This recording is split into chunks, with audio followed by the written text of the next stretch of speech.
নমস্কার বন্ধুরা, ভিডিওটি শুরু করার আগে বলছি, যদি আপনি চ্যানেলটি এখনো সাবস্ক্রাইব না করেন দয়া করে সাবস্ক্রাইব করে নিন, কারণ আজকে একটা কিন্তু বিগ ব্রেকিং আপডেট আসছে। ওটা কি সম্পর্কিত আসছে? West Bengal staff nurse recruitment. আপনারা অনেকেই জানেন আজকে 15ই জুলাই, আজকে হচ্ছে একটা নোটিফিকেশন বেরোনোর, রিক্রুটমেন্ট নোটিফিকেশন বেরোনোর সম্ভাবনা রয়েছে। কিন্তু যেটুকু বিশেষ সূত্রে খবর পাওয়া যাচ্ছে, আজ অর্থাৎ 15 তারিখ থেকে 18 তারিখের মধ্যেই কিন্তু নোটিফিকেশন বেরোনোর প্রবল থেকে প্রবলতর সম্ভাবনা। নোটিফিকেশন তো বেরোবেই। এবার এরপর আপনাদের প্রশ্ন থাকবে, শূন্যপদ কত?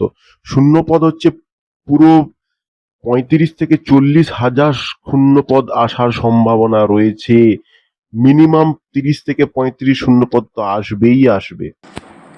এরপর আপনারা জিজ্ঞেস করবেন, এত সংখ্যক শূন্যপদ কেন হবে?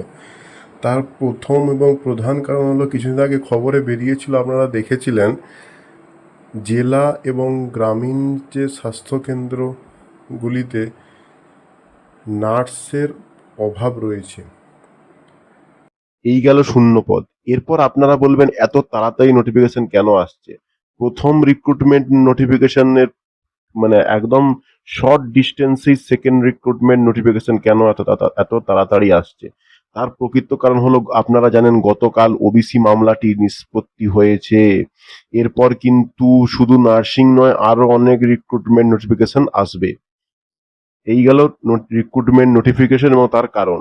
দ্বিতীয়ত হচ্ছে, এরপর রিক্রুটমেন্ট নোটিফিকেশন রিক্রুটমেন্ট রুলস কেমন হতে পারে? রিক্রুটমেন্ট রুলস, যেটা বিশেষ সূত্রে খবর পাওয়া যাচ্ছে, সিবিটি অর্থাৎ লিখিত পরীক্ষায় কিন্তু নাম্বার বাড়তে চলেছে এবং ইন্টারভিউ এর নাম্বার কিন্তু কমতে চলেছে। এবার আপনারা বলবেন, ইন্টারভিউ এর নাম্বার যেহেতু কমছে, কিন্তু ওই ইন্টারভিউই তো রিক্রুটমেন্টের রিক্রুটমেন্টের একদম নির্ভর করবে অনেকটাই। এইখানেও কিন্তু একটা টুইস্ট রয়েছে। টুইস্টটি হচ্ছে, এই ইন্টারভিউ নাম্বারের মধ্যে কিন্তু এক্সপিরিয়েন্স অর্থাৎ অভিজ্ঞতার প্রাধান্য থাকবে।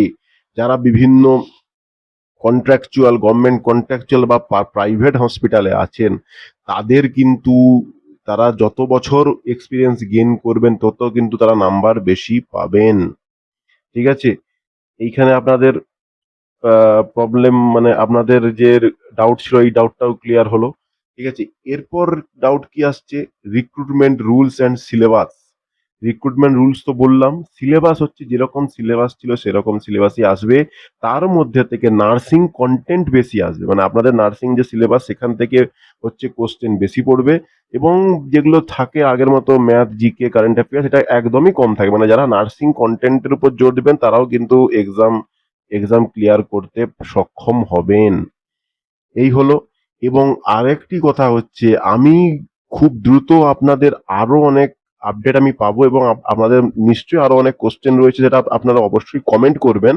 কিন্তু আমি আপনাদের বিভিন্ন কোশ্চেন অ্যান্সার নিয়ে আমি কিন্তু লাইভে আসছি, কারণ আপনাদের আরো অনেক ডাউট থাকলেও থাকতে পারে। ঠিক আছে? তো আজকে আমি অনেকগুলো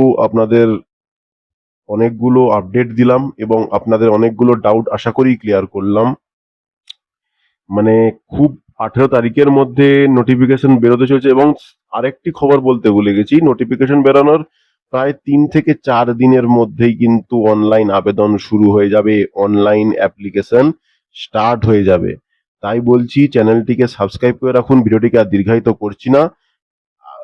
আজকে এই পর্যন্তই। দেখা হচ্ছে পরবর্তী ভিডিওতে। Good bye and thanks for watching this video. ভালো থাকবেন। ধন্যবাদ।